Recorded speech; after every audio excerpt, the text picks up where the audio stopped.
न करे, लेकिन अगर कभी परमाणु हमला हो जाए तो सबसे पहले क्या करना चाहिए? देश की हालत बहुत खराब होती जा रही है दोस्तों। पता नहीं कब क्या हो जाए और कब हालात अचानक बदल जाएं। लेकिन मेरे प्यारे दोस्तों, क्या आप जानते हो कि अगर आपके शहर में न्यूक्लियर अटैक हो जाए तो क्या आप खुद को बचा सकते हो? बहुत से लोग सोचते हैं कि न्यूक्लियर हमला मतलब तुरंत मौत, लेकिन सच्चाई यह है कि सही जानकारी और सही कदम उठाकर आप अपनी और अपने परिवार की जान बचा सकते हो। न्यूक्लियर हमला जितना खतरनाक दिखता है, उतना ही जरूरी है सही समय पर सही फैसला लेना। अगर आप मेरी बताई गई कुछ जरूरी बातें याद रखोगे तो बहुत ज्यादा संभावना है कि आप खुद को और अपने परिवार को सुरक्षित रख पाओगे। याद रखिए, सबसे अहम चीज है पहले 72 घंटे। अगर आप खुद को सिर्फ 72 घंटे के लिए एक सुरक्षित शेल्टर में बंद कर लेते हो तो आपके बचने की संभावना कई गुना बढ़ जाती है। यही 72 घंटे आपकी जिंदगी और मौत के बीच का फर्क बन सकते हैं। हर फैसला सोच समझ कर लीजिए, क्योंकि न्यूक्लियर अटैक एक टाइम गेम है। जो जितना शांत रहेगा उसकी जान बचने के चांस उतने ही ज्यादा होंगे।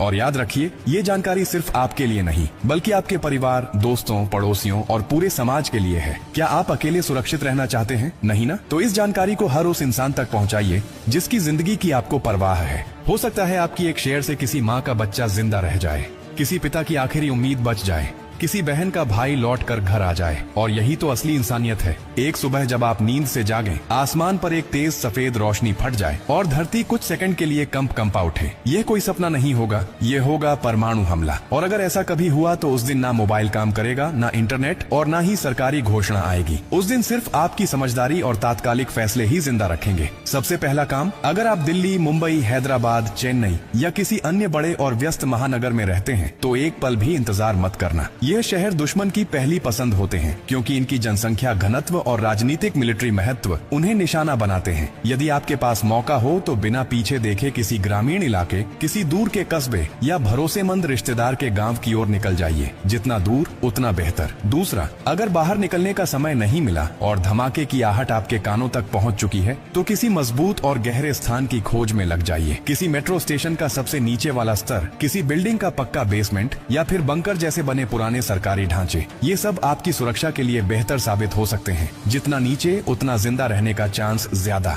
तीसरी बात, पीने के पानी को लेकर लोग सोचते हैं कि बम के बाद सबसे जरूरी चीज खाना होगा। गलत। सबसे जरूरी चीज शुद्ध पानी है। लेकिन याद रखें, जैसे ही परमाणु विस्फोट होता है, हवा में रेडियोधर्मी कण तैरने लगते हैं। ये कण बारिश के साथ जमीन पर गिरते हैं, नदियों, तालाबों और यहाँ तक कि पाइपलाइन के पानी में मिल जाते हैं। इसलिए किसी भी हालत में नल का पानी न पीना। बोतल बंद पानी या अगर घर में फिल्टर है तो भी उसे तब तक न इस्तेमाल करें जब तक आप ये न जान लें कि पानी दूषित नहीं हुआ। अब सबसे खतरनाक चीज, वो पहली तेज चमक जो बम फटने के साथ ही आसमान को सफेद कर देती है। यह कोई साधारण रोशनी नहीं बल्कि लाखों डिग्री सेल्सियस की तीव्रता लिए आती है। यह रोशनी आपकी आंखों की रेटिना को स्थायी रूप से जला सकती है। अगर आपने गलती से भी उसकी तरफ नजर घुमा दी तो आपकी आंखों की दुनिया वहीं खत्म हो जाएगी। तुरंत जमीन पर झुक जाइए, आंखों को हथेलियों से ढकिए और चेहरा जमीन की तरफ रखिए। अब जरा सोचिए, अगर ये सारी बातें अभी से न जाने तो जब सचमुच हमला हो तब समझने का मौका नहीं मिलेगा। स्कूलों में इसकी ट्रेनिंग नहीं दी जाती, घरों में इस पर चर्चा नहीं होती और सरकारें तब तक बोलती नहीं जब तक बहुत देर न हो जाए। इसलिए अब आपको खुद अपने लिए, अपने परिवार के लिए, अपने बच्चों के लिए एक चेतावनी बनना होगा। जानकारी इकट्ठा कीजिए, घर में एक छोटा सा इमरजेंसी किट बनाइए जिसमें मास्क, पानी की बोतलें, कुछ dry fruits, torch, power bank और मेडिकल सप्लाई हो। साथ ही रेडियो रखना न भूलें, क्योंकि हमले के बाद एकमात्र तरीका यही बचेगा जिससे सरकार आप तक संदेश पहुंचा सके। परमाणु हमला कोई साइंस फिक्शन नहीं है, ये दुनिया ने पहले भी झेला है। हिरोशिमा, नागासाकी की तस्वीरें आज भी इंटरनेट पर सर्च कर सकते हैं, लेकिन उस वक्त सोशल मीडिया नहीं था, न कैमरे थे जो हर दर्द को दर्ज कर सके।